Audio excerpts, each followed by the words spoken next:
Reincarnated with the strongest system. Chapter 571, We need to get rid of that boy.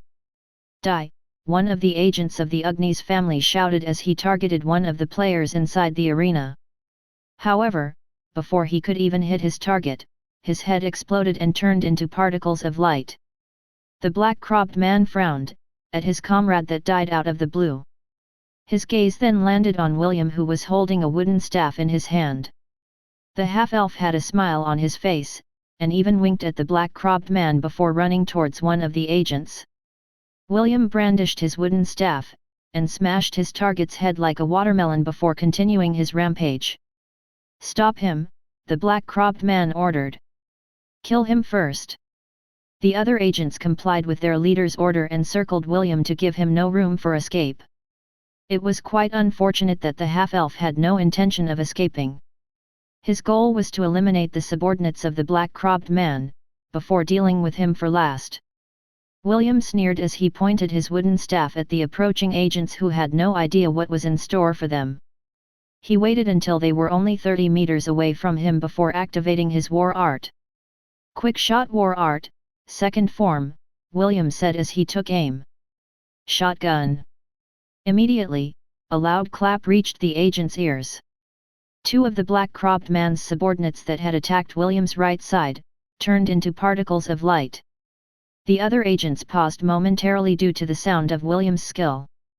However, that only lasted for a moment before they continued their advance.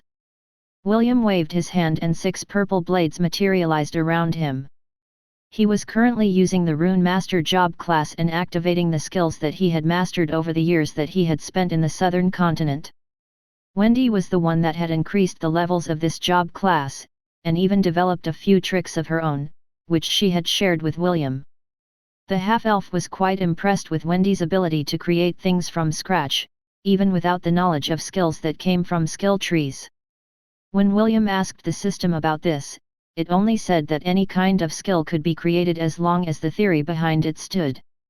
Since that was the case, William decided to further enhance his lover's created skill in order to make it more deadly. The blades that surrounded William were called runic blades. They were blades that dealt ethereal damage to their enemies. What made this blade scary was that they ignored armor, and other kinds of defenses. Although they were not lethal, they had one annoying ability, and that was to drastically weaken those that they had slashed, as well as slow their movements by half. "Go!"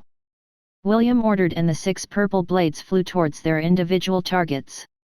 The agents' initial reaction was to defend themselves, using artifacts that blocked physical attacks. However, the runic blades were more of a spiritual attack than a physical one. The blades easily passed through their armors, making them feel that their world had slowed down. After making sure that his targets had a taste of the nasty blades, William charged forward and smashed their heads like watermelons. He knew that if he could dispose of them now, the black-cropped man wouldn't have any allies left when he dealt with him later. 9 died, 6 remained. After seeing William's performance, the other players rallied behind his back and attacked the 6 remaining agents that the half-elf had pointed out earlier. Faced with over 100 people, the black-cropped man decided to become serious and activated his battle aura. He was an adamantium-ranked warrior. He was the strongest warrior in the grand arena, so he wasn't too worried about the number of enemies that were charging towards him. "You think all of you can beat me?" the black-cropped man shouted as he wielded his dual swords. "Die!" With a powerful slash, a raging inferno snaked towards the approaching players, turning them into particles of light. Those who managed to dodge the first strike, didn't survive the second, and were burned completely. 24 players remained, including William and Chiffon. Out of those 24, 6 of them were the agents from the Oogwei's family, leaving only 18 players on William's side. "I'll deal with him," William said as he stood in front of the black-cropped man. "Please, deal with the others." The other players exchanged a glance with each other before charging towards the remaining agents. The agents were stronger, but now that their opponents were working together against them, they were slowly being pushed back. William's runic blades flew towards the leader of the agents, but the latter easily incinerated them with his fire magic. The black-cropped man had seen how his subordinates had died under William's attack, so he didn't underestimate the blades that flew in his direction. After destroying the ethereal blades, the black-cropped man jumped to his right side. A second later, he felt something brush past his body, creating a small scratch on his left shoulder.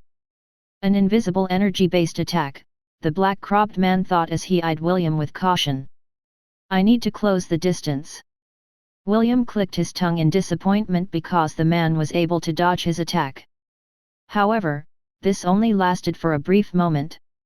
I'll make sure that you won't be able to run away later, William vowed as he closed the gap between them. Meanwhile, while William was busy fighting the black-cropped man, Chiffon had killed one agent from the Ugni's family. Chiffon was a brawler. She had been taught to fight, while she was still young by one of her mother's attendants. Her fast reflexes and mobility allowed her to hit her enemies before they could hit her. If she were to gain William's Zen Master job class, Monk's next job class, she would be twice as fast, and 3 times more deadly. Her Devourer's gauntlets also helped her increase her repertoire of skills that she could use at any time. If one were to look closely, they would notice that Chiffon's feet were actually floating above the ground. William had told her earlier to use the flight skill, and hover just an inch above ground. Although she didn't understand why she had to do that, Chiffon was very obedient to William. This was why she didn't question his order and did as she was told. The audience that were watching the battle clenched their fist in excitement and frustration. When they heard William's words, they thought that the half-elf was just spouting nonsense. However, after giving it some thought, they realized that the black-cropped man had always been in the arena every time there was a battle royale. They didn't notice this fact before because the black-cropped man always lost in the end. The audience thought that he was just unlucky, but now that William had exposed their modus operandi, the players that had been stuck in the second floor for months felt cheated. All of their gazes shifted to the VIP area, where the Ugni's family was seated. Their blood boiled in anger. If not for the fact that they were the current rulers of the second floor, and had formed a contract with the Guardian, they would have already attacked them by now. We need to get rid of that boy, the patriarch of the Ugni's family said as he placed his teacup on the table. He must not be allowed to remain on the second floor of the tower. The elders of the family nodded their heads. Although they could tell that their agents were slowly getting the upper hand, they didn't wish for the hearts of the inhabitants of their domain to be stirred up by the half-elf's words. Although they had a contract with Tony, the guardian of the second floor, they didn't wish for any form of rebellion under their nose. Before a small spark could turn into a mighty blaze, they would snuff it out, preventing all sources of future troubles. While they were thinking this, the majority of the players had been killed by the agents of the Ugni's family. Only 6 players remained in the arena. If one of them died, the battle would be over and the rest would be able to advance to the next round. William, Chiffon, and the 4 agents, including the black-cropped man, glared at each other. "Boss, what should we do?" an agent asked through a special artifact they used for communication. "If we kill one of them, the other will be able to pass." The patriarch said that no matter what happens, the half-elf must stay. "Should we target him and leave that pink-haired girl alone?" The black-cropped man shook his head. "None of them must escape. Neutralize them first and we'll kill them at the same time." All the agents nodded their heads in understanding. Now, the black-cropped man ordered and all of them ran in William's and Chiffon's direction. The 2 didn't move and stood their ground. When the black-cropped man was only 20 meters away from the 2, the same feeling he had felt earlier nagged at his head. "I'm just overthinking things," the black-cropped man thought as he ignored his 6th sense. "I'll end this as quickly as possible." 15 meters. 10 meters. 5 meters. When the agents were only 5 meters away from the 2 teenagers, a devilish smile appeared on William's face. This smile made the hairs on the back of their necks stand on end. A second later, the ground under their feet swelled.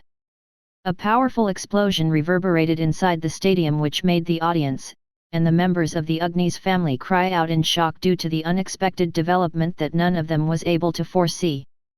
Chapter 572, Do You Miss Him? A loud explosion spread across the grand arena, making everyone's eyes widen in surprise. Earlier, William was just not randomly fighting against the black-cropped man. He was busy planting rune mines, using the power of the rune master skill in preparation for this moment. William knew that even though the players sided with him, their opponents were simply too strong and organized. The agents' teamwork were superb, so an impromptu alliance wouldn't be much of a threat for them. Since that was the case, William just planted as many mines as he could. He intended to make them explode simultaneously, to create a deadly attack that would instantly obliterate anyone who stepped upon them. A dust cloud had settled inside the arena, and none were able to see the outcome of the battle. 2 minutes later, the dust cloud receded, showing a 50-meter wide crater. At the edge of the crater, 2 figures stood. William and Chiffon were safe and sound, but none of the agents could be seen anywhere. The half-elf raised his head to look at the VIP seats of the Ugni's family. They were the family that had conquered the second floor and had turned it into a place where they farmed tokens, and enslaved the players who wished to climb the tower. If possible, William wanted to knock them off their high horse, but he also understood that he didn't have the power to do that right now. As William thought of these things, a playful voice resounded inside his mind. Congratulations! You have cleared the second floor of the Tower of Babylon. You have been rewarded with 10,000 tokens. An additional reward of 2,000 tokens will be rewarded because less than 5 players remained in the grand arena. Tokens in hand, 15,500. Would you like to proceed to the next floor? Yes/no. William glanced at Chiffon, and the latter nodded her head. It was her way of telling William that she also heard a voice inside her head. Before William could even say anything to the little girl, an arrogant voice echoed in the arena. Honored guests, would you like to work with the Ugni's family? A middle-aged man asked. If you agree, not only will we help you climb the tower, we will also provide you with resources that will make your journey smoother. In return, all we ask is that you pledge your loyalty to our family. If you have further conditions, we are willing to accommodate them. The patriarch of the Ugni's family was moved by William's ability and fighting prowess. If he could make him a subordinate of their family, he would definitely bring them glory as he continued to climb the Tower of Babylon. William ignored the patriarch and held Chiffon's hand firmly. In truth, after finding out the Ugni's family's underhanded trick, William's impression of the rulers of the second floor had hit rock bottom. He felt very dirty staying on the second floor, so he wanted to leave the place as soon as possible. Let's go, William said. He had no intention of becoming a subordinate of a family who enslaved others. Yes, big brother, Chiffon replied. 2 beams of light shot out towards the sky. Those who had been forced to work for the Ugni's family looked at this sight with tears in their eyes. They had long lost their determination to climb the tower, but after seeing the 2 players win against all odds, their passion was reignited. The Ugni's family had no idea that after this incident, the foundation and power that they had built in the Tower of Babylon for many years would soon crumble under their feet. Oogwei happily ate the bowl of lettuce that was presented to him by Cod. It had been a while since new players had appeared on the 3rd floor, where he supervised. I'll be back, Oogwei said after eating the last lettuce in the bowl. I want to have a nice chat with that half-elf. Cod snorted, but didn't say anything else. Although a bowl of lettuce was only worth a single token, the guardian of the 1st floor didn't like losing. Oogwei knew this, so it decided to leave its friend alone for the time being. It was quite curious about William and wanted to have a chat with him. The guardian of the 3rd floor wanted to know why the half-elf was climbing the tower. It was widely known in the central continent that if someone were to reach the 100th floor of Babylon, they would be able to make a wish. Whatever this wish would be, it would be granted without fail. This was the promise of the god that created the tower, and since then, many had attempted to climb it. Unfortunately, all of them stopped at the 51st floor and were never heard from again. Oogwei wondered if William also came here to make a wish. Although it found the half-elf interesting, the guardian of the third floor knew that no matter how strong he was, the red-headed teenager would not be able to get past the 51st floor.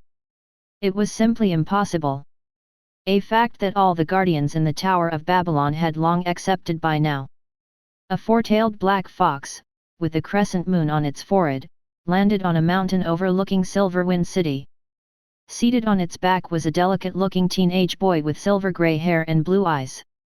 Master said that Will is currently here, the teenage boy muttered. I wonder what he will say when the two of us meet again. The black fox turned its head to look at its companion. Are you perhaps afraid of meeting him? I would be lying if I said that I wasn't. Should we continue? The teenage boy nodded his head. Nothing is going to happen if I stay behind the scenes. Let's go, Luna. I want to see how Will is doing. Do you miss him? The black fox asked with a smirk. It knew that its companion was still feeling guilty about what happened in the southern continent. Why should I miss him? The teenage boy asked with a calm expression. I'm sure that he has forgotten me by now. Enough of this, Luna. Let's go. The black fox nodded its head and once again took flight. They had traveled from the Silver Moon continent, and its companion was one of the 4 candidates that were chosen to participate in the tournament of the Creator Empire. Although the elves had suffered terribly during the war, they were mostly the clans that were anti-human. Many in the Silver Moon continent, including Arwen's father, Theoden, were against the war. It had been too late when they discovered that something was amiss.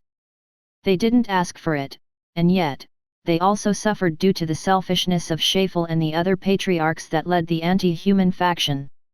With Sephiron and Enera gone, the elves were in no position to antagonize anyone. They only hoped that the demons were still weakened from the war that happened many years ago, and would not launch another attack in their domain for the next 100 years. The tournament in the Creator Empire was a good way for the elves to recover their dignity.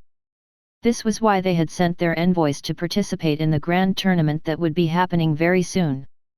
Chapter 573, I walk in the darkness so that others may see the light. Eve. Where are you, my cute granddaughter? James shouted. The white goose glared at the noisy old man who had come to the lakeside. It was currently swimming in the middle of the lake, with a sleeping girl on its back. 7 ducks slept beside the little girl, encircling her in a protective formation. The 7 ducks whom she had cared for since they were young were now full-fledged adults. These ducks would attack anyone who dared to hurt Eve, and bite their noggins if they were a boy. Because of this, Eve's playmates were only girls. James and Mordred didn't have any complaints with this setup. Anna would shake her head from time to time because of how overprotective the men of their family were towards her daughter. Oi! Goose, bring my granddaughter here. James ordered. A second later, James heard an annoyed voice speak inside his head. Shut up, old man. The mistress is sleeping. Tone down your words and stop shouting. Then bring her here now. There's an important guest that wants to see her. The white goose frowned before wading towards the lakeside. It had enlarged itself earlier because Eve wanted to play in the lake while on its back. However, after playing for a while, the calmness of the lake made her sleepy, so she decided to take a nap on the white goose back along with her ducklings. The white goose stepped on land, but still retained its size. If possible, it didn't want to wake the sleeping girl on its back and simply glared at James as if it wanted to peck him to oblivion. James looked at his adorable granddaughter with a fawning gaze. Seeing how peacefully she slept, he decided to just wake her up after they returned to the residence. The old man and the white goose walked side by side as they headed towards the direction of Lant. A guest had arrived, and James hurriedly looked for Eve because her presence was needed. It didn't take long before the two arrived at the Ainsworth residence. As if sensing that she had returned home, Eve's eyes fluttered. Half a minute later, she opened them and looked at her surroundings, while still half asleep. Grandpa?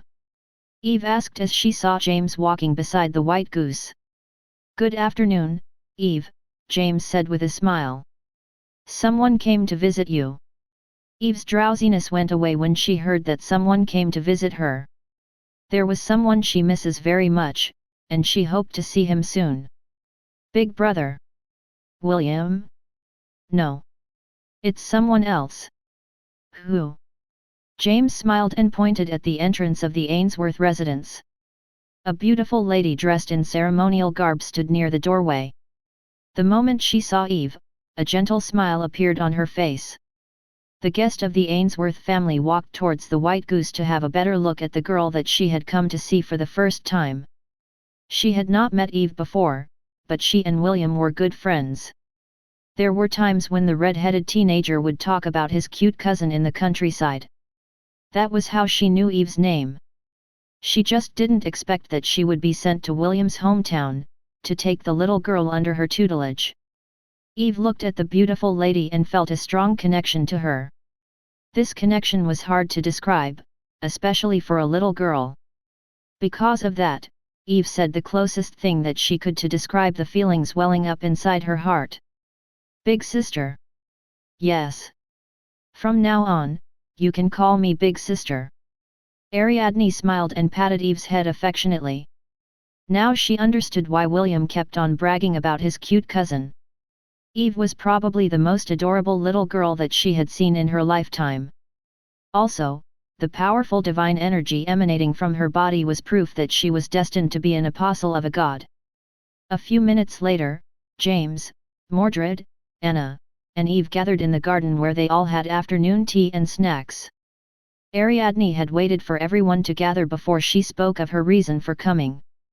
Mordred and Anna exchanged a glance at each other in disbelief. James, on the other hand, frowned. He then placed his teacup on the table before speaking out his mind. Are you going to take Eve away from us? James asked.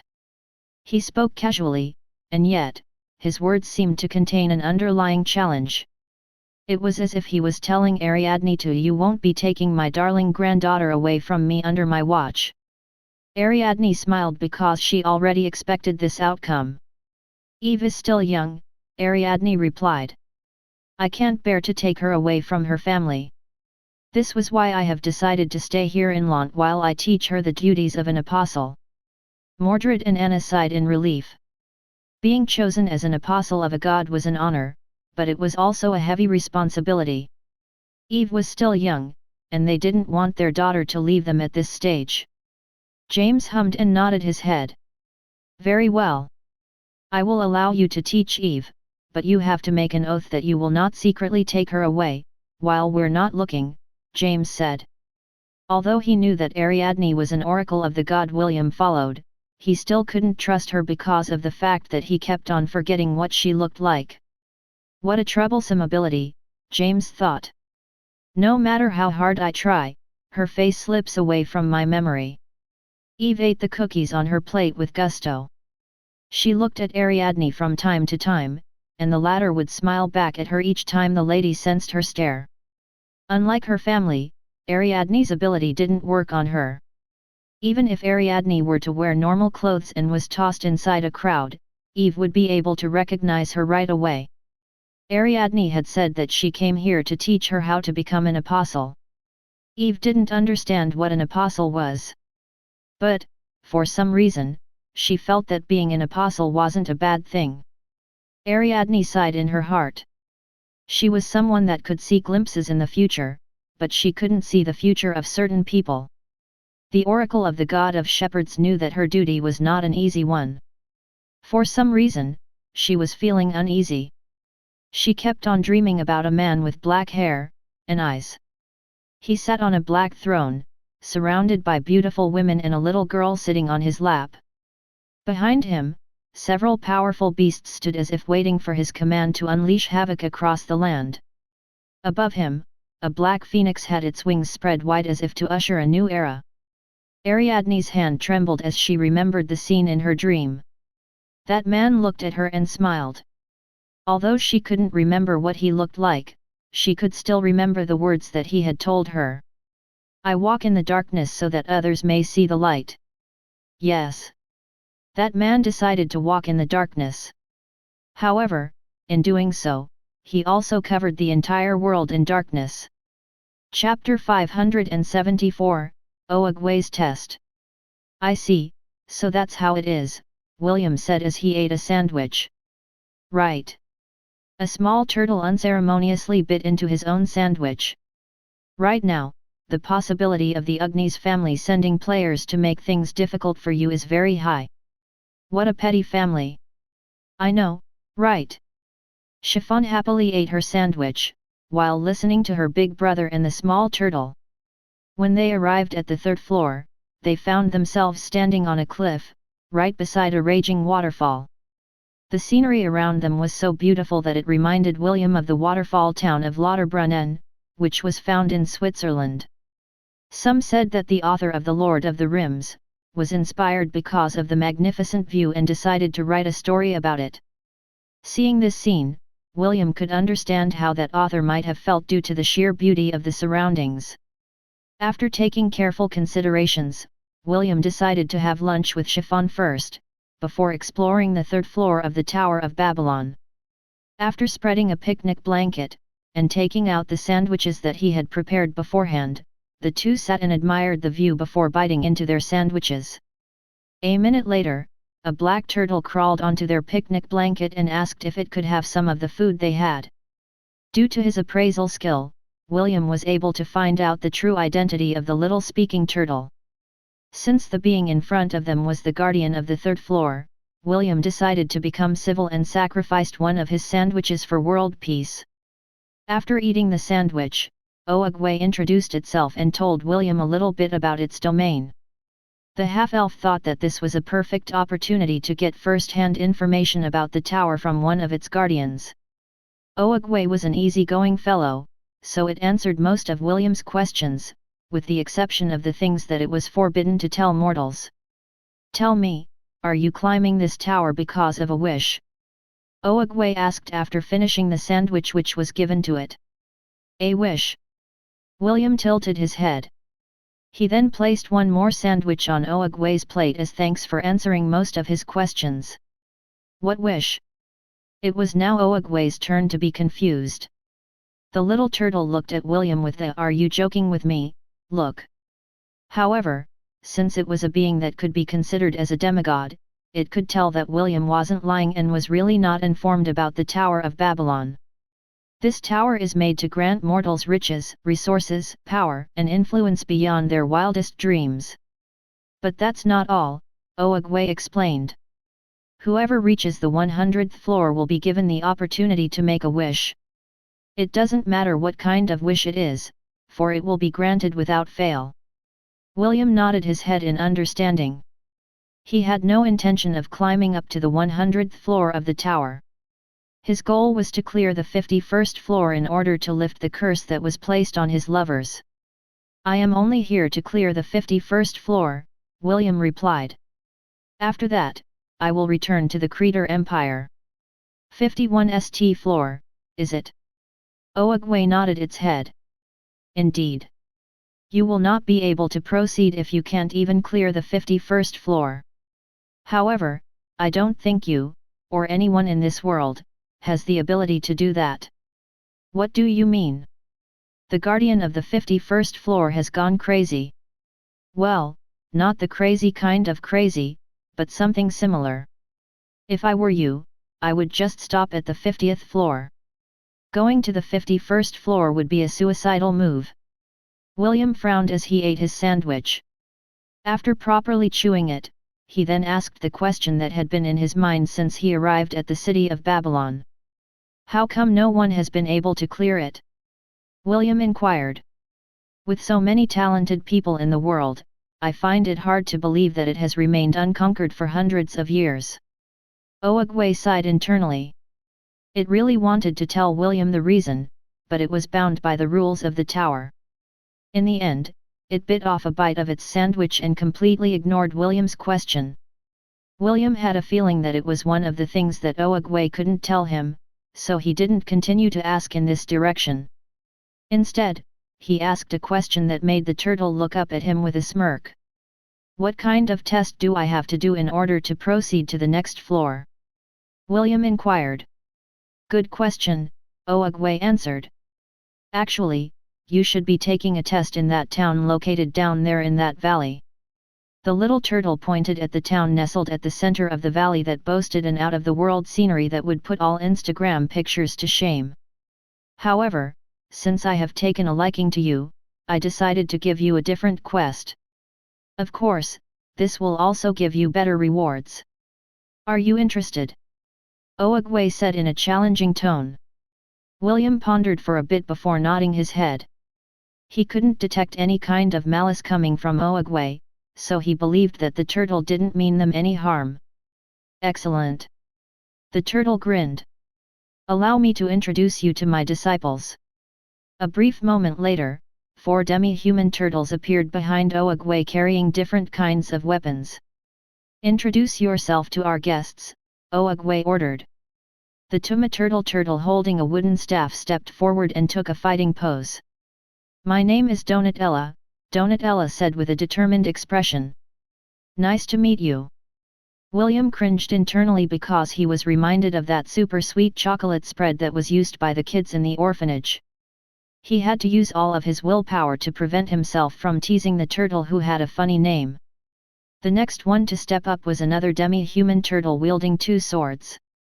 Just like Donutella, he took a fighting pose and introduced himself. My name is Leonardude. Leonardude snorted. Only fight me if you dare.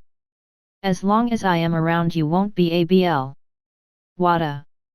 A loud shout cut off Leonardude's words as another turtle took a step forward while brandishing its nunchucks. Chiffon clapped her hands in admiration because the way the turtle wielded its weapon was simply fascinating. I am Michelangelo. Michelangelo took a pose after showing his demonstration. I am not a hoe. William and Chiffon didn't know what to say and simply stared at the turtle with a funny name just like its companions. The last turtle stepped forward, while holding the 2 short swords in his hands. I am Narnia, Narnia said with a smile. Nice to meet you. William choked on the sandwich he was eating and had to beat his chest in order to help the food go down. He was already expecting the last turtle to introduce itself as Rafaela or something similar, but the name it gave was something out of the blue. After recovering from his earlier mishap, William eyed the lady turtle who was looking at him weirdly. Are you sure that your name isn't Rafaela? I just said my name is Narnia. The corner of William's lips twitched because whoever made this plot, needed to have his brain thrown in the gutter. Oogwei, who had just finished eating his last sandwich, looked up at William with a smirk. If you want to pass the 3rd floor, you have to defeat my disciples first. Don't worry, they will take it easy on you. William scratched his head as he looked at the demi-turtles, and the small turtle who was looking up to him. We need to fight them in order to proceed. William inquired. Fighting is too strong a word, Oogwei replied. More like competing. You need to defeat them in the thing they specialize in. With each victory, you will get 5,000 tokens. Don't worry, you only need to win 2 out of 4 matches and you can proceed to the next floor. William and Chiffon exchanged a glance with each other. They had no idea what the guardian of the 3rd floor was thinking. However, since they were already here, they might as well see what the little turtle had in store for them. Chapter 575, Donutella vs Chiffon. I'll be your first opponent, Donutella said in arrogance. Our battle will be simple. We will play a drinking game. Whoever drinks the most in 5 minutes will win. Easy, right? Sounds easy enough, William replied. But, what are we going to drink? Donutella snapped its fingers and 2 tables appeared in front of them. On top of those 2 tables, several mugs filled with what seemed to be sweetened chocolate could be found. Williams almost gagged at the diabetes-inducing scene in front of him. There was no way he could drink so many chocolate drinks in one sitting. I will give both of you a handicap. Donutella crossed its arms. You can fight me 2 versus 1. The demi-turtle's tone was filled with confidence. It was as if it was telling William that there was no use even if Chiffon and him teamed up, because it would still be a victor in the end. The half-elf sneered internally at the cocky turtle. Donutella had no idea that the one who didn't stand a chance in this drinking battle was itself. William patted Chiffon's head and looked at her straight in the eyes. "Chiffon, can I leave this challenge to you?" Chiffon patted her chest with confidence. "Leave it to me, big brother." The pink-haired girl then walked towards the table and looked at the chocolate mugs with sparkling eyes. Clearly, she was very excited to start the drinking competition as soon as possible. "Are you sure you will not join her?" Donutella asked as it, too, went to the table facing Chiffon's. "You might regret it later." "Nah, I'm good." William smirked. He was looking forward to seeing Donutella's surprised expression after it realized that its opponent was something it couldn't beat in a drinking game. The three demi-turtles, and Oogwei, shook their heads in disappointment. They felt sorry for Chiffon because a little girl had to fight against their group's strongest drinker. Drinking a mug full of sweetened chocolate may be an easy task. However, if you were to drink many of them at any given time, you will definitely wave your hands and surrender. "Are both combatants ready?" Oogwei asked. Donutella and Chiffon nodded their heads in unison. The rules of the battle were simple enough, so there was no need to complicate things. The demi-turtle looked at the pink-haired girl in disdain. Clearly, it couldn't believe that an adorable girl like Chiffon could beat it in a game that was its specialty. "Don't cry later, little girl," Donutella teased. Chiffon only tilted her head to the side in confusion. She didn't understand why she would be crying when she was about to have her fill of something sweet and delicious. Oogwei then raised its small foot and declared the start of the battle. "Start?" Donutella casually took a mug from the table and drank it in one go. Chiffon, on the other hand, did the same. She was 2 seconds later than Donutella in finishing her drink, but William wasn't too worried. In a span of 10 seconds, Donutella had already drunk 4 mugs, while Chiffon only had 3. A minute later, Donutella had already finished 24 mugs, while Chiffon only had 18. The 3 demi-turtles and Oogwei were surprised about Chiffon's tenacity. None of them were able to even drink more than 10 mugs of sweetened chocolate, but the pink-haired girl had already gone past that mark. 3 more minutes went by, and several mugs of chocolate had already been cleared from the table. Even though this drinking match was Donutella's specialty, it was starting to feel nauseous due to the vast quantity of sweetened chocolate it had ingested. "Just a minute more," Donutella thought. "I just need to hang for a minute and I will win." Chiffon placed the mug that she had just finished drinking on the table and gave Donutella a sidelong glance. Oogwei and his disciples thought that Chiffon was about to give up, but their eyes almost fell out of their sockets when they saw what the little girl did next. The pink-haired girl opened her mouth. Suddenly, the chocolate that was inside the mugs all rose up in the air and flew towards her mouth. Donutella choked on the chocolate it was drinking after it saw what its opponent had done. It couldn't believe what it was seeing. "Time's up," Oogwei stuttered. "Winner of this match is Chiffon." Chiffon smiled as she returned to William's side. The half-elf took out his handkerchief and wiped the chocolate stains at the side of her lips. He could read Chiffon's mood and almost laughed out loud. A single glance was enough to tell William that the pink-haired girl hadn't had her fill. He was half tempted to tease Donutella, and ask for a rematch in order to satisfy the little glutton, who was eyeing the chocolate mugs on her opponent's table. Meanwhile, somewhere in the central continent, the Supreme Pontifex of Dias was busy reading the reports of his subordinates that he had sent to the southern continent. "Ainsworths," the Supreme Pontifex of Dias said softly. "Whenever there is a great upheaval in the world, this family is always involved one way or the other." The Supreme Leader of Dias frowned as he put the report down on the table. Alessio was a good subordinate. It's quite unfortunate that he died in the southern continent. The battles between his subordinates was something that he encouraged. This was how his organization managed to become a faction that rivaled the Church of Light from the shadows. The hypocritical church lorded over the masses on the surface, while deists wanted to make the world submit to their will.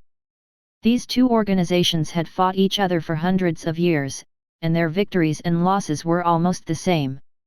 Right now, both forces were fighting a different kind of battle. They were looking for a person. A person that was said to challenge the existing powers in the continent and make everyone submit to his will. It will not take long before the prophecy of the elves will come to pass. At most a year, maybe 2, the man muttered. We still haven't found the prince. Just like the elves, deists had also used their manpower to identify suitable candidates that could possibly be the prince in the prophecy. They had been doing it for years, but the candidates that they had observed showed no signs of wielding the true power of darkness. Most of the candidates were dark mages, and they were very promising as well. However, the reports that the Supreme Pontifex had received from his watchers made him feel that they were overlooking something. The document that was on the very top of his table was none other than the information that they had on William. Bold letters could be seen written at the bottommost part of William's scroll, which indicated the verdict that his spies had concluded after watching William's performance in the southern continent. Dungeon Conqueror candidate. That was the conclusion that Berthold, and the other members of Deus had come to, after compiling the information they had on William. Dungeon Conqueror. The Supreme Pontifex muttered as he stared at William's information. The leader of Deus had the power of clairvoyance.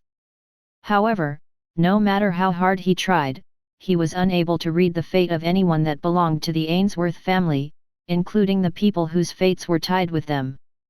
James and he had fought each other in the past. The same with Maxwell and Morgan because of a difference in beliefs.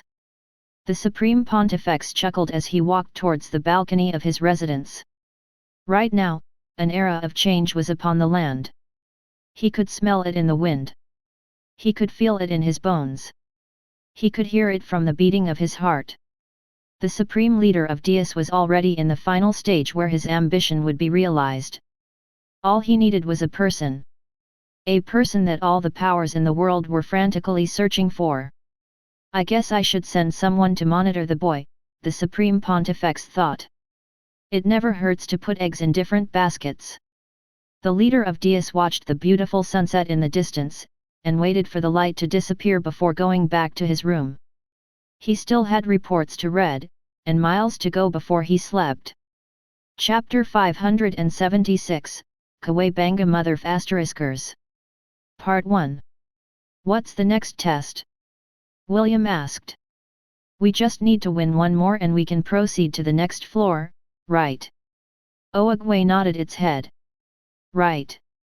Just one more win and you guys can proceed to the next floor. After Chiffon won her fight, William realized that the test that was given by the little turtle wasn't something that could be easily overcome by any ordinary person. If Chiffon wasn't the personification of gluttony, William had no doubt in his mind that they would have lost the first match. Only people with the devour ability like Jekyll and Chiffon would be able to rise up to the challenge. William looked at the 3 remaining demi-turtles and clicked his tongue internally. If each of them specialized in something that we are not capable of, the chances of us winning are slim, William thought. I just hope the next test will be easy. Oogwei may not be able to read minds, but William's expression told it what it needed to know. In fact, there were several players whom the little turtle had taken an interest in. It would meet them on its floor and allow its disciples to challenge them all. Some of these players had failed miserably due to a difference in specialty, and had to stay in his domain until they either succeeded, or surrendered. Those who surrendered were kicked out of the tower where they had to redo everything from scratch. Oogwei was one of the pacifist guardians of the Tower of Babylon. For it, finding worthy players was a pastime, and it liked to test them personally each time they appeared in its domain. Who wants to go next? Oogwei asked its disciples. I will go next. Leonardud stepped forward. However, before Leonardud could say the details of its challenge, it was dragged away by Donutella and Michelangelo. Whatever you do, Don't challenge them in an eating contest, Donutella whispered. You've seen that girl's ability, right? The ending will be the same. Although you are our team's greatest eater, and I am the greatest drinker, we won't win against her. Leonardo nodded its head. I know. Don't worry, the one that will be eating will be us, and not her.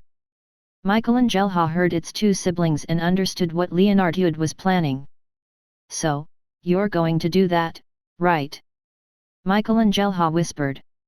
Exactly, Leonardo smirked. You're playing dirty. This is called tactics. There is nothing dirty about it.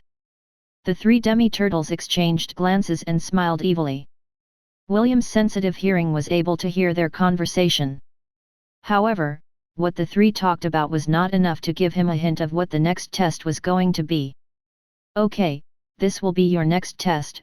Leonardo snapped its fingers and a portable kitchen appeared in front of it. Your next test is that you will cook me some food. If I like it, you will pass my test. That's it? William inquired. That's it, Leonardo replied.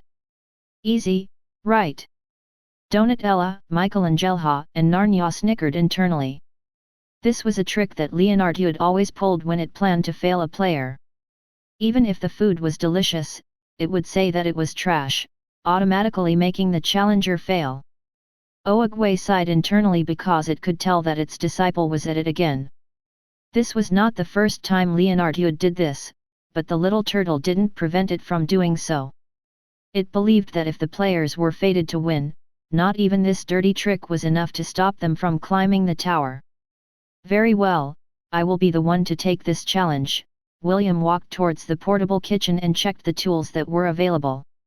They were the same cooking equipment that were commonly used in the world of Hestia, but William's dish required something more modern. Because of this, William decided to ask if he could bend the rules of the test a bit. Can I use my own equipment and ingredients in his test? William asked. Leonardo thought for a moment before nodding its head. I don't mind, Leonardo replied. In fact, this is better. Give me your best shot. Thank you. No need to thank me. All you need to do is cook. Leonardo laughed internally because he was confident that no matter what kind of ingredients, or methods William used, the ending would still be the same. The demi-turtle would just say that the food was not delicious and fail William on the spot. The half-elf was not aware of this sinister plan that Leonardo was thinking. The reason? He was confident that he could make something that would make the demi-turtle ask for more. System, get me a portable oven that can be used anywhere. It will be best if it is powered by magic crystals or beast cores. Also, get me these ingredients. Make sure that they are of high quality. Understood. The system immediately opened the god shop to gather everything that William needed. The half-elf didn't even need to spend more than 10 god points in order to acquire everything that he needed. William took out a big mixing bowl, and used his magic to create 3/4 cup of warm water. After that, he poured a pack of active yeast inside the bowl and gave it a quick stir. Chiffon stood by his side and watched William as he did his work. She didn't know what her big brother was making, but watching him work with a smile on his face piqued her curiosity. William placed the mixing bowl to the side and let it rest for a few minutes, as he took out the other ingredients from his storage ring. The half-elf took another mixing bowl and poured 2 cups of flour inside it. He then added a pinch of salt and sugar before giving it a mix with a whisk. After that was done, he took the mixing bowl with the yeast in it. William poured 1/4 of the flour in the bowl and used his hand to mix it. He added more flour along the way as he kneaded the dough. Chiffon, who was watching from the side, felt her hand itch because what her big brother was doing looked fun. Interesting, Oogwei muttered as it looked at the dough in William's hands. The demi-turtles weren't too impressed because they thought that William was just going to make bread. They ignored William's performance and instead, played cards with each other. Only Oogwei kept on watching William as its eyes sparkled with genuine interest. William placed the dough to the side to let it rest. He then glanced at Chiffon, who looked to be fascinated with what he was doing. In the end, William decided to let the little girl have fun and let her play a bit in dough making. William gave her a batch of ingredients and watched from the side as Chiffon imitated what he did earlier, albeit a bit clumsy at first. The pink-haired girl had a photographic memory. She could instantly recall things that she had seen in the past. After watching William's work from start to finish, Chiffon only nodded to follow his steps to create a dough of her own. The little girl kneaded the dough with great interest. Although she still couldn't smile, William noticed that her eyes held MYRTH in them. Clearly, Chiffon was having fun with her dough-making session. After watching Chiffon for a while, William returned to his own work.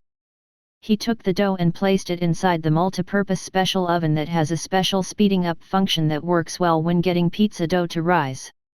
A minute later, William took the dough out of the oven and placed it on top of the table. He then sprinkled some flour on the table before placing the pizza dough on top of it. He then summoned a rolling pin and started to shape it. Chiffon had also taken the pizza dough from the special oven and started using a rolling pin to shape it, imitating William. William made the dough on his hand spin, and Chiffon did the same. The two even had a pizza dough spinning contest, which made Oogwei climb on top of the table to have a better look. After the two had their fill, William remolded the pizza dough to have the shape he wanted. He then brushed its top with a little bit of oil. He then added pizza sauce, mozzarella cheese, mushroom, sausage, and pepperoni. William admired his work for a few seconds before placing his creation inside his multipurpose special oven. "We just need to wait 10 minutes, William said to Chiffon, who was currently placing the toppings on her own pizza. "Big brother, what do you call this food?" Chiffon asked after she finished her work. William smirked before giving his creation a name. "This is called Kawabangga pizza. This will lead us to victory."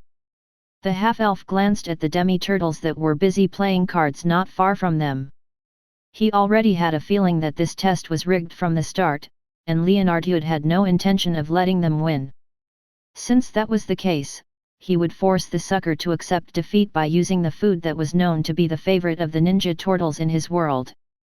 The moment he took the pizza out of the oven, a delicious smell spread across the surroundings.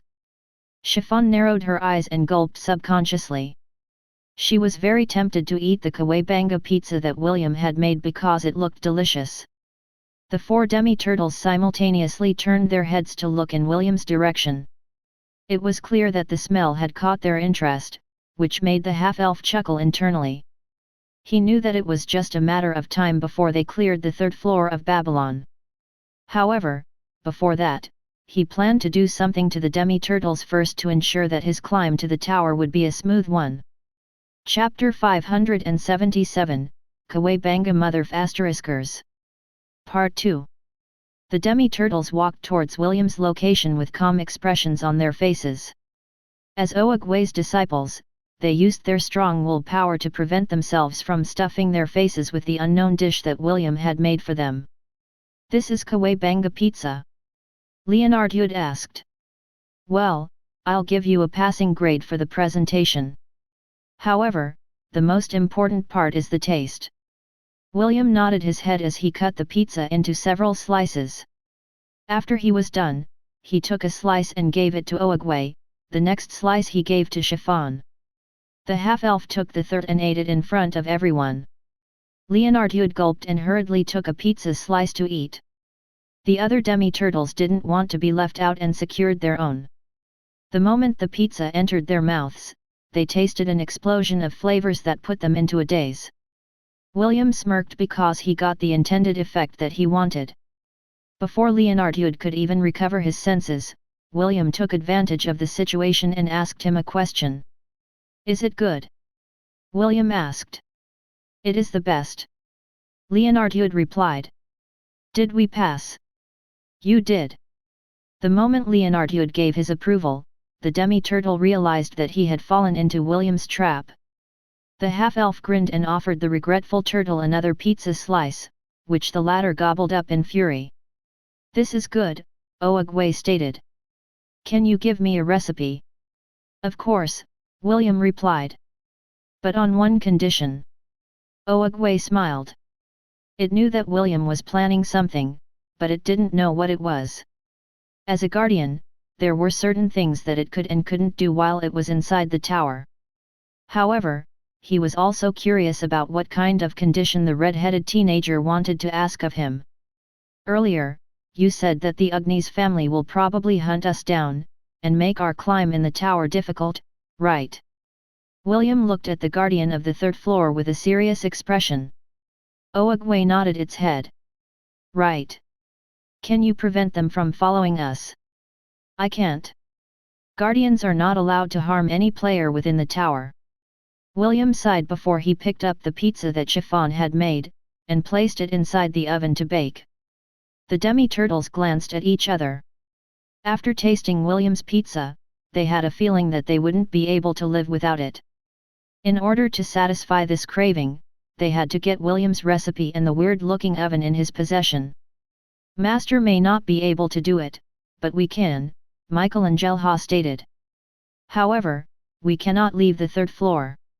The only thing we could do is deal with them on this floor. That's right. Donutella nodded. The players in the tower could return to any floor that they wanted, as long as they were able to clear it. Even if you deal with your pursuers on this floor, they could still jump to the fourth floor in order to hunt the two of you down. William listened to the Demi-Turtle's explanation with a frown. They had made an enemy of the Ugni's family that ruled the second floor of the tower. Since they were one of the major forces in Babylon, they could send their lackeys to prevent William and Chiffon from climbing higher. Although William wasn't afraid of conflict, he was not fond of being chased by mercenaries from behind. Seeing the frown on William's face, Narnia decided to offer a solution. I have an idea, Narnia commented from the side. We can capture those pursuers for you and hold them here for a short period of time. Unfortunately, we are not allowed to kill the players, so this is the most we can do for you. Oogwei listened as it ate its pizza in peace. It had already felt the members of the Ugni's family enter his domain, but they were spawned at the bottom of the valley where the trial town was located. It would take them some time to track William's and Chiffon's whereabouts. The fighters of the Ugni's family have arrived, Oogwei announced. Looks like you made the patriarch angry with your rejection. He didn't bat an eye and sent 40 experts to hunt you down. According to the standards in this world, they have sent 15 mithril rankers, 10 black rankers, and 1 saint. William scratched his head in irritation. What a pain. Like my disciples said earlier, we can keep them here for a time. Since they have already cleared this place once, they can come and go as they pleased, Oogwei explained. My domain is big, so it will take considerable time for them to find you. My disciples' offer still stands. Although they cannot kill players, they can beat them up and detain them for a time. What do you want to do? William crossed his arms over his chest and pondered. A few minutes later, he opened his eyes and asked Oogwei a question. Cod said that he has the authority to send us to a higher floor in the tower, William said. Can you do that, too? Oogwei nodded its head. I can send you up to the 9th floor. However, the ruling family there is similar to the Ugni's family. Since you have passed my test, I can send you there anytime you want. Do you want me to send you there, right now? William shook his head. Not now. However, I will ask this favor later. The half-elf looked down at the trial town below the cliff. He decided to get rid of their pursuers now rather than deal with them at a later time. Inside the trial town. Have you seen them? No, sir. Keep looking. You need to find them as soon as possible. Byron, the high ranker of the Ugni's family, ordered.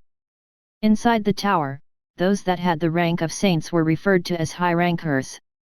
They were the epitome of strength, and not many could face them in battle. Every ruling family in the tower had at least one of these powerful fighters under their wing. They were the so-called deterrents to keep everyone in line and not make trouble for the families that ruled the floors that they owned. Byron didn't feel embarrassed about hunting down 2 teenagers because this was his job.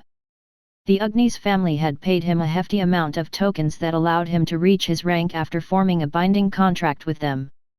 That fool missed a golden opportunity, Byron snorted. If he only agreed to the Ugni's family, he would definitely become a high ranker after 3 to 4 years. Right after Byron said these words, he heard a chuckle behind his back. 3 to 4 years to reach sainthood, a red-headed teenager said in disdain. Too slow. Now I understand why you're already this old before you became a high ranker. You don't have the qualifications to be one, so you used a shortcut to become a saint. The teenager curled up his lips as if mocking Byron's talents. It's you. Byron stood up and lunged at the boy. Although William had ridiculed him, he didn't let it go to his head and prioritized the boy's capture.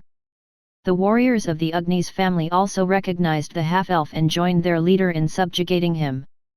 William stood still and only smirked at the saint, and his men, who were only a few meters away from him. Byron was just about to punch the boy's chest when something golden appeared in his vision. The next thing he knew, he was hurtling towards the ground with blood seeping out of its mouth.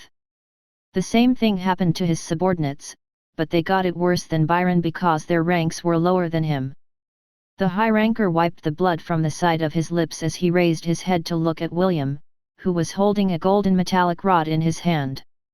Kawabangga, Motherf ckers. The half-elf sneered as he prepared to annihilate the hunters who now became the hunted. William had long known when to show mercy and when to eradicate the problem at its root. The only reason why he couldn't confront the Ugni's family directly was because they had formed a contract with the guardian of the second floor. The moment someone attacked the members of their family, the guardian would appear and deal with the threat to honor the contract. Because of this, the ruling family of each floor enjoyed unchallengeable safety in their own domains.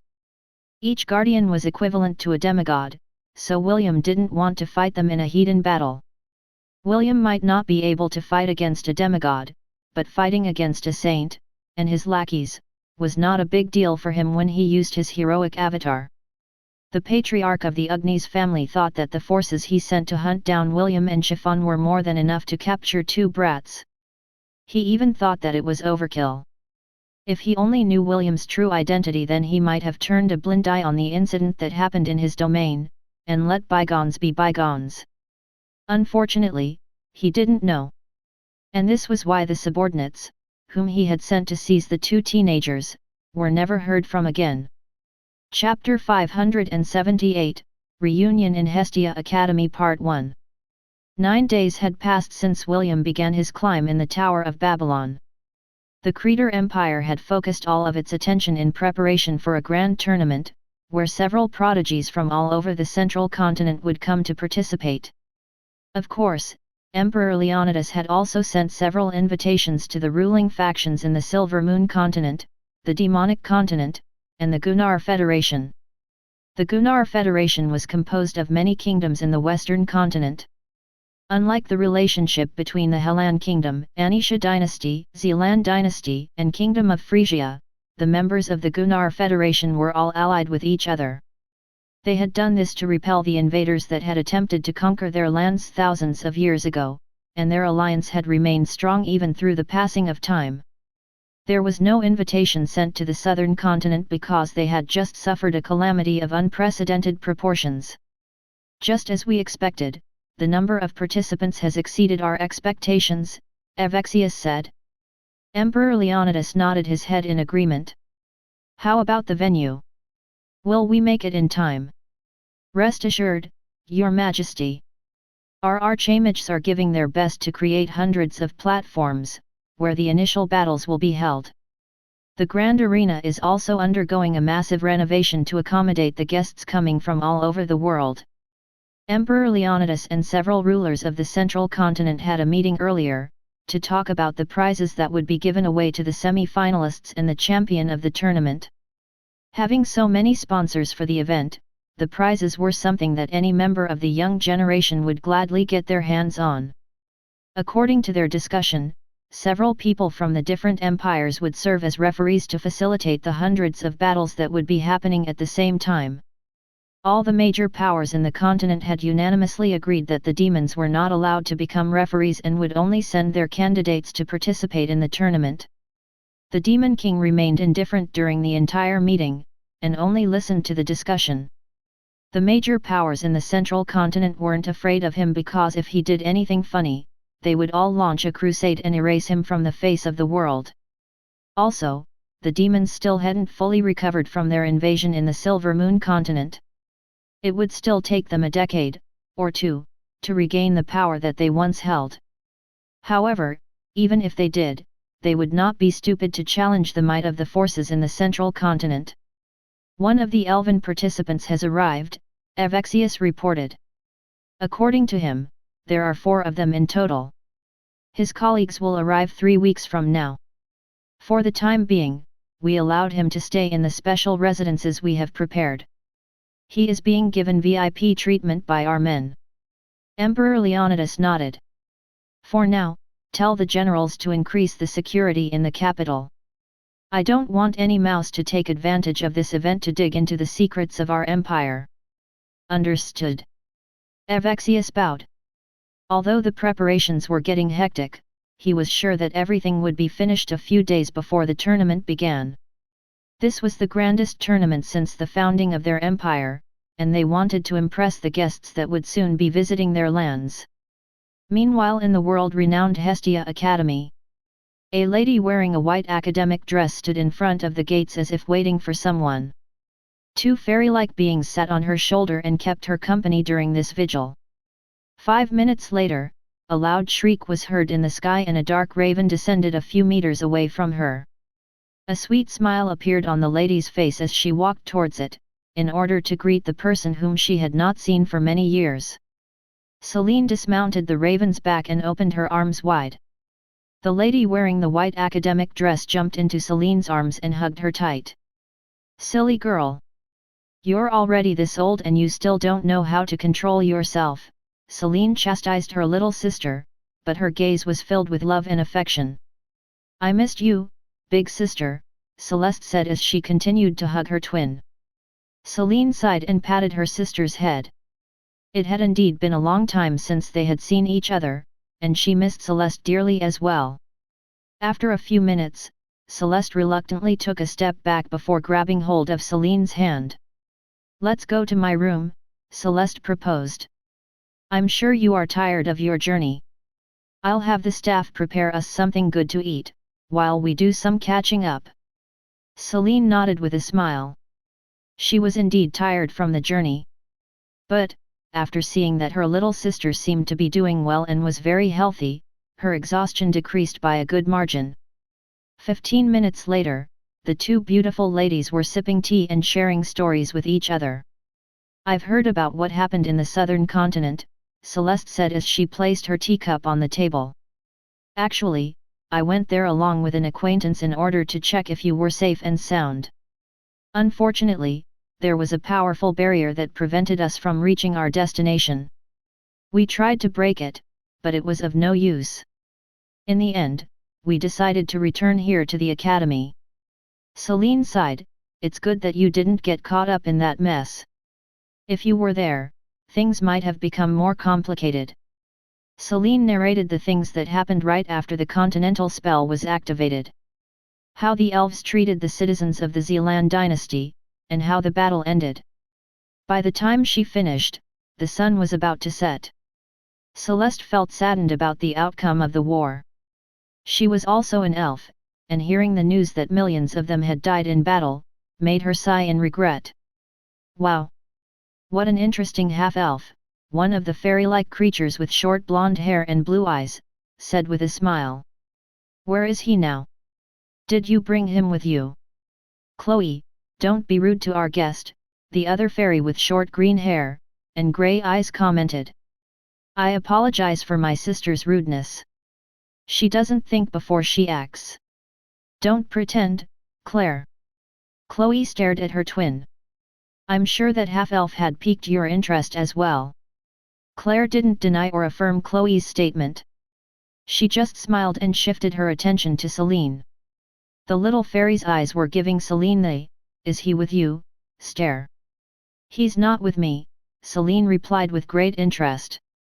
William is currently climbing the Tower of Babylon. It seemed that he needed to do something there. Chloe's eyes sparkled as she flew in front of Celine. The Tower of Babylon? Chloe asked. That tower that goes all the way up to the sky with no end in sight. Celine nodded and appraised the little fairy with a critical eye.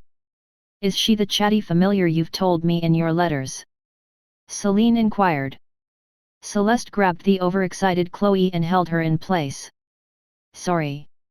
Chloe can get overexcited at times. Don't worry about it, Celine replied. This is the first time I've seen a familiar like her. She looks exactly like you when you were younger. I guess this is because of your familiomancer profession, right? Unlike Chloe and Claire who had shoulder-length hair that ended up in a curl, Celeste's hair was long, just like Celine's. Yes.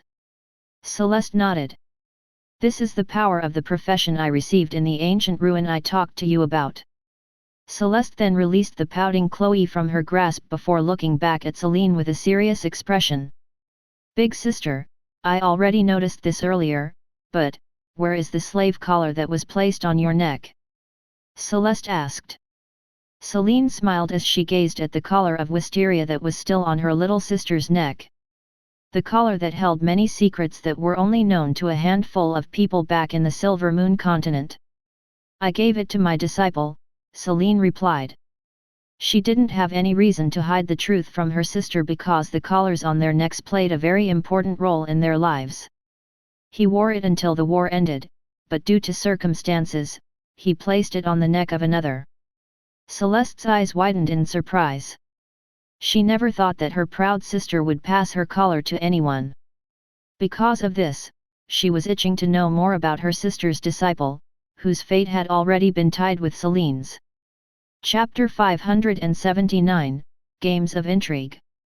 Have you still not heard of any news from our men?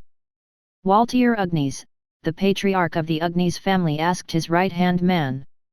He was the person who held the highest authority within the second floor of the Tower of Babylon.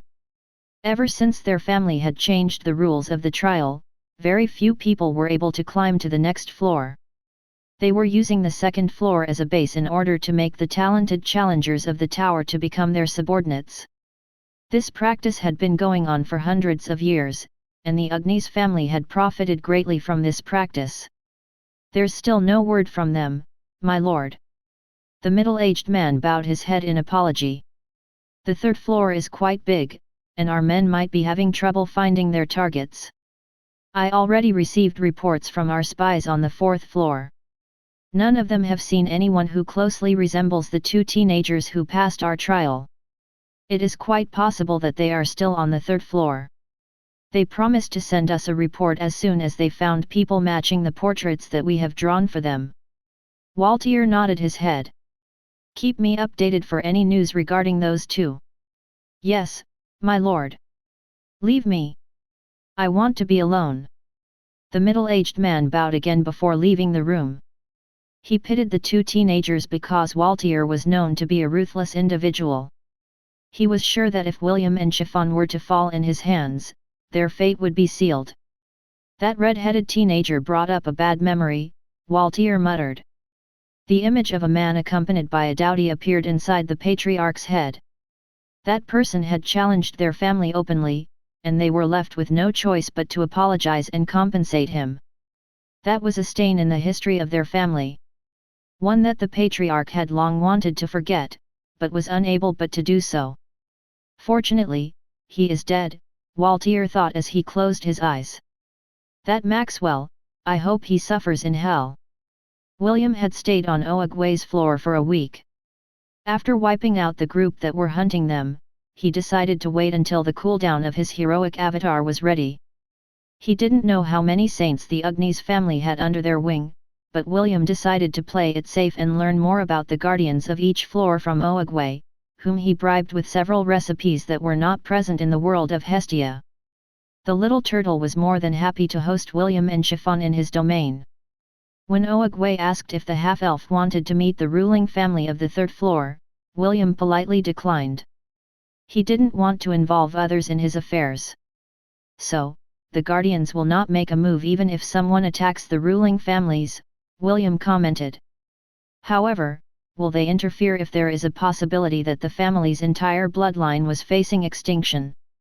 Yes. Oogwei nodded. Mind you, there are many factional disputes even among the ruling families. There were even cases when they fought against each other to gain the role of administrators for the floor. We Guardians stay out of these family feuds, and allow them to duke it out. We will only interfere if less than 20 members of the family remain. So, if you're thinking of attacking one of the families in Babylon, I suggest that you just kill the annoying ones. If you went too far, the Guardians will have no choice but to subjugate you. Oogwei smirked. The floor that it was planning to send William and Chiffon to was such a floor. The 9th floor has a very unique balance of power. The two sons of the current ruler of the Tristan family were at war with each other. The patriarch of the clan was bedridden and there was no telling when he would kick the bucket. Because of this, the two brothers fought for succession because they had differing outlooks on life. Although the elders in the family tried to mediate, both brothers didn't want to pay them any heed, so the elders decided to just let them do what they wanted. The eldest brother wanted to retain the status quo, but the youngest wanted to bring change. Because of this, the main family, and the branch family were split and fought against each other for supremacy. The players of the 9th floor were forced to choose between the two sides. They couldn't advance unless one of the two won their succession war. Their fighting had already been going on for 2 years, and right now, the older brother had the advantage. This was why the youngest of the two was desperate for help from new players that entered their floor. He hoped that one of these players would be strong enough to tip the balance in his favor. Oogwei had made sure to explain the current situation of the Tristan family to William. After hearing the details, the half-elf thanked the little turtle, while he pondered about his next course of action. He was left with two choices. The first choice was to take the shortcut and jump straight to the 9th floor, or climb the tower up to the 7th floor. The guardian of the 7th floor was a close friend of Oogwei. The little turtle assured William that as long as he passed the guardian's trial, he could use his authority to help William jump to the 12th floor directly. After weighing the pros and cons, William decided to bite the bullet and jump to the 9th floor directly. The reason why William decided to go to the 9th floor was due to the fact that this floor allowed slavery. The older brother wanted the slave trade to continue, while the younger one wanted to abolish it completely. Choosing which side to support was a no-brainer to William. A day later, William and Chiffon faced Oogwei and his disciples. It was now time for them to continue their journey. During that 1 week living with the demi-turtles, the group had become good friends. The demi-turtles were more than happy to spar with William and Chiffon. Through their matches, the little girl had become accustomed to fighting alongside William in group battles. The half-elf was also impressed with how fast Chiffon was able to learn moves that she had seen for the first time. Perhaps it was due to her photographic memory, or maybe the pink-haired girl was that talented. Whatever the reason was, Chiffon was like a sponge that absorbed the different fighting styles of the 4 demi-turtles who had become her friends, in the time that they were together. "Take care, both of you," Donutella said. "If things get rough, feel free to return to the 3rd floor. We will gladly welcome the two of you with open arms." "That's right," Leonardo commented. "Come visit us anytime." Michelangelo shook William's hand, and gave Chiffon a pat on the head. "Although we can't accompany you in your endeavors, know that we will wish for your success from this floor." Narnia winked. "May both of you be safe, and may we see each other again." "Thank you." William and Chiffon replied at the same time. The two of them were very grateful due to the hospitality that Oogwei and the demi-turtles had given them during their stay. The half-elf held Chiffon's hands tightly as he waited for Oogwei to send them to their destination. Chiffon leaned close to William and clung to his arm. If not for the fact that both of their hair colors were different, people would think that the two of them were a brother and sister pair that were climbing the tower together. "See you again," Oogwei said. Good luck to both of you. After saying its parting words, Oogwei raised its foot and both William and Chiffon turned into beams of light that shot towards the sky. Oogwei believed that although the two teenagers would face difficult challenges as they climbed the Tower of Babylon, he was sure that William, and Chiffon, would be able to overcome them as long as they were together. I sent you the help you wanted, Eve, Oogwei thought. Now, it's time for you to give me those heavenly cucumbers you promised me 2 days ago. Oogwei returned to the Guardian's Hall to look for his friend and ask for payment. William didn't know that he, and Chiffon, had been sold by the little turtle for a dozen heavenly cucumbers.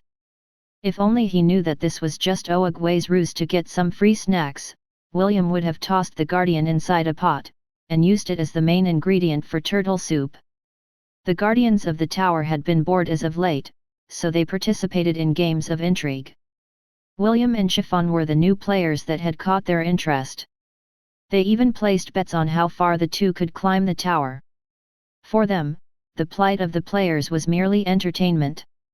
As long as they could relieve their boredom, they were more than happy to move the strings behind the scenes.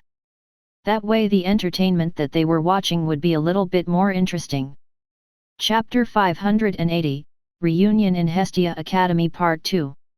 After knowing the truth, Celeste pressed her sister for answers, which went on for an hour before the two decided to have dinner together. I wish I could meet him, this William, Celeste said as she sat on the couch with her twin sister. Celine smirked. Don't worry. I'm sure that you'll meet him sooner or later. He's a handful, but I've watched him since he was 10 years old. I can vouch that he is a good person, albeit narcissistic. Celeste giggled as she leaned on her sister. Celine knew exactly what she wanted, so she wrapped her arms around Celine and brushed her twin sister's light green hair, that was as smooth as silk, with her hand. If the students of the academy could see their beautiful elven professor right now, all of them would be shocked because she was acting like a spoiled little girl. Just like Celine, Celeste was an exceptional beauty, even among the elves. She would often receive marriage proposals from nobles, princes, and even very influential figures that hailed from all over the central continent. Unfortunately, she rejected them all. The sin she carried and the prophecy of the elves prevented her from having a relationship with anyone. The collar on her neck also protected her from being enslaved, and forced against her will. If anyone was foolish enough to take her by force, all of them would suffer a fate that was worse than death. Big sister, is he? Celeste asked.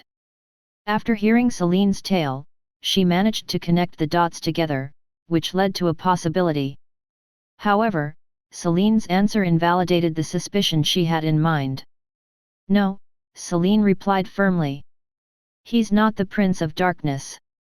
I used my body to confirm this. It can't be wrong. But, if you still have reservations, you can check every inch of it later when we bathe together. There's a possibility that it appeared in a place that I couldn't see. Would you be a dear, and do a detailed diagnosis of my body? Your ability allows you to do that, right? Celeste nodded her head. For her sister to use her maidenhood to confirm whether her disciple was the prince in the prophecy was something she didn't expect. She had long known that Celine had wanted to break free from the shackles of fate that bound her. But, the method her twin sister used was quite extreme. Celeste didn't want to admit it, but she was quite envious of her sister's strong determination. Unfortunately, she couldn't do the same. The sin she possessed wouldn't allow that to happen. Don't worry, big sister, Celeste said as she held Celine's hand. When I find who the real prince is, I will do my best to kill him. Celine squeezed Celeste's hand and shook her head. If you were to cross paths with him, run away as far as you can. I will be the one to kill him. You don't need to dirty your hands. Celeste bit her lip in frustration. It was always Celine that protected her from the shadows. Although she had killed people before, she was not very fond of it. Unlike Celine that wouldn't bat an eye in ending someone else's life, Celeste wasn't that cold-hearted. This was why she was quite thankful that she received the rare profession familiomancer. It allowed her to summon 2 powerful familiars that did the dirty work for her. I have a favor to ask you, Celine said as she looked straight into Celeste's blue eyes. I will be going to the demon continent soon. I don't know when I will be able to return to the central and southern continent. If you crossed paths with my disciple, look after him for me. He is a magnet for trouble, and I'm afraid that he will be doing something troublesome during his stay here in the central continent. Celeste nodded, but she couldn't help but tease her sister for worrying too much about her disciple. He sounds like a problem child. Celeste chuckled. Just what did you see in him to make him your disciple? I lost a bet with him. Excuse me. Celine chuckled because it was true that she became William's master because of a bet. Back then, she thought that the boy was just bluffing, so she agreed to bet with him. She never thought that one of the little shepherds of Lant, who herded goats, would someday be a conqueror that would command an army that numbered in the millions. The image of William standing on top of Ella flashed in her mind. A few seconds later, it was replaced by William standing on top of a bone dragon, commanding an undead army that had massacred the elves without mercy. A frown appeared on Celine's beautiful face when she remembered that scene that happened years ago. Although William hadn't turned into a complete undead, he still suffered from bloodthirst due to the effects of Malakay's staff. During the week that they were together inside Eternity, she had offered her blood to William. Celine thought that William would reject her offer. However, the half-elf shamelessly accepted her offer, and sank his fangs into her tender breast. Back then, the feeling of pleasure that washed over her body intoxicated her. Now, she understood why the elves that were living inside her disciple's thousand-beast domain, were very eager to have their blood sucked by their new master. The feeling was simply too good to be true. Her only gripe was the location where William decided to suck her blood. He could have bitten her neck like he does to others, but the half-elf had to take her blood from that part of her body. A blush appeared on Celine's face when she remembered that scene. She silently cursed William for being shameless, because he did it not once, but twice, during the week that they were together. Big sister, what's wrong? Celeste asked after noticing the redness of Celine's face. Is something wrong? No, Celine replied to hide her embarrassment. I think I had too much of the wine we drank during dinner. Big sister, you only drank 1 cup. Usually, it takes at least 20 cups before that wine has any effect on you. It's been years since I drank wine. I guess my tolerance went down during that period. Celeste looked at her big sister with a doubtful expression. However, since she didn't want to ruin the mood, she decided to toss it to the side and talk about other things. During the entirety of the night, the 2 beautiful elves chatted about the experiences they had during the time that they weren't together. They no longer talked about the elven prophecy, or the prince that would one day claim one of them as his bride. The 2 of them only had a few days together, and they were trying to make up for the years that they had been separated. Both of them didn't know when they would meet again. However, one thing was certain. The peace that both of them shared at the moment, would soon disappear, like the fleeting clouds in the horizon.